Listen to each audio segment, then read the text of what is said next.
We are in our world of fractions, and today our focus is on how to divide with fractions. So first we have to understand really what division is. So if I have 8 divided by 2/3, what it really means is how many groups of 2/3 fit in 8. Well, I know there has to be a lot because 2/3 is less than a whole. So I have to have more than 8 of those 2/3 that actually fit in. Now there's many ways you can draw models. I decided on this one, well, I'm going to draw 8 circles because that represents how many things I want to fit in. So I then divide those circles into groups of 3 because I see my denominator is a 3. And I just divided and they should be equal groups. Now I want to see how many sets of 2 can fit in there. So I just numbered it.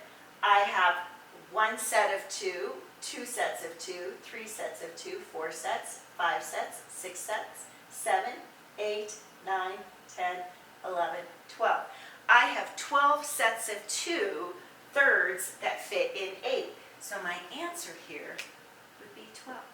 And there's another way you can look at this. You might want to use a number line. So notice I drew a number line from 0 to 8. And I need to fit in how many sets of 2/3 fit there. So I divided each space between the whole numbers into groups of 3. So I have 1/3, 2/3, 3/3, 1/3, 2/3, 3/3. So I always have those groups. And I go and I circled how many groups of 2/3. So it's always groups of 2. I have 1, 2, 3, 4, 5, 6, 7, 8, 9, 10, 11, 12. So those are 2 different models I could use to demonstrate how many groups of 2/3 will fit in 8. Well, once again, it's a lot of work just to work with models. So what we want to do is we want to be able to just calculate it. And the key to doing division with fractions is this concept of a reciprocal.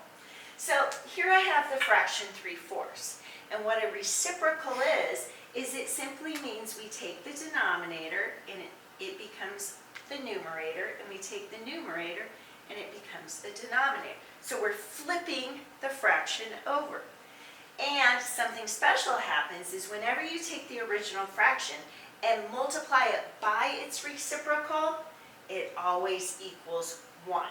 So 3 times 4 is 12, 4 times 3 is 12, 12 divided by 12 is 1. Now you can have whole numbers that have reciprocals too. So if I had a whole number, I need to get a denominator. So I just put the whole number over 1.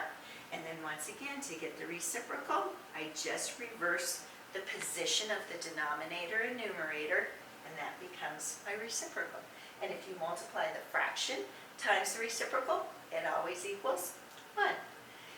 If I have a mixed number, I also can get a reciprocal. But I need to change that mixed number to an improper fraction first. So 1 times 3 is 3, then add the numerator of 2, that's 5, over the original denominator. Once I have a fraction with a single numerator, a single denominator, then I can take its reciprocal by reversing the position. So how do we use reciprocals? Well, it really is when we start to divide fractions. And this is where I want to prove to you how multiplication and division can accomplish the same thing. So if I have 12 divided by 6, we all know that's 2 because there's 2 sets of 6s that fit in 12. But watch what happens if I change that to a multiplication. What if I keep 12 as 12 over 1? I change division to multiplication, but I take the reciprocal of the second number. So the reciprocal of 6 would be 6 over 1, therefore I reverse it to 1 over 6. Now let's multiply that fraction. Numerator times numerator, so 12 times 1 is 12. Denominator times denominator, 1 times 6 is 6. 12 divided by 6 is 2. I was able to get the same answer using multiplication. And that's the key to dividing fractions. When we divide fractions, we never really divide it. We always multiply by the reciprocal. So what often they say is invert and multiply. Now notice, the first number stays the same. Don't take the reciprocal of the first number. That's how many things we have. So 12, I have to make it as a fraction, becomes 12 over 1. But I change division to multiplication, and it's the second fraction I have to take the reciprocal. So 3/8, I turn it upside down, make it 8/3. Now I simply multiply. Now you can reduce up front, like we've done before, or if you forget to do that, you can just multiply. So 12 times 8 is 96, 1 times 3 is 3. Often you're going to have to change it back into a mixed number. So this really becomes 96 divided by 3. 3 goes into 9 3 times, because that is 9. Bring down the 6. 3 goes into 6 2 times. Once I get to 0, I'm done. That means 32 groups of 3/8 can fit into 12. That's a lot. If we were to reduce on the diagonal, I think it makes the calculation much easier. So here I actually reduced on that diagonal. It's the same problem. But here we can see then it becomes 4 times 8 over 1 times 1, 32. That's why I'm a fan of reducing on the diagonal. So what if we have a whole number going into a fraction? Well, for a lot of us, this doesn't make sense. How can I fit 2 into something that's smaller? Well, your answer is going to be a fraction, because remember, a fraction is a tiny thing. It's not something that's a whole number.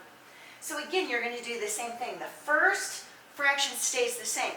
Don't ever change it. You're going to change that division to a multiplication, and you always take the reciprocal of the second. Always. Then all you have to do is multiply. 1 times 1 is 1. 6 times 2 is 12. So how many groups of 2 can fit into 1/6? Well, not even a whole one.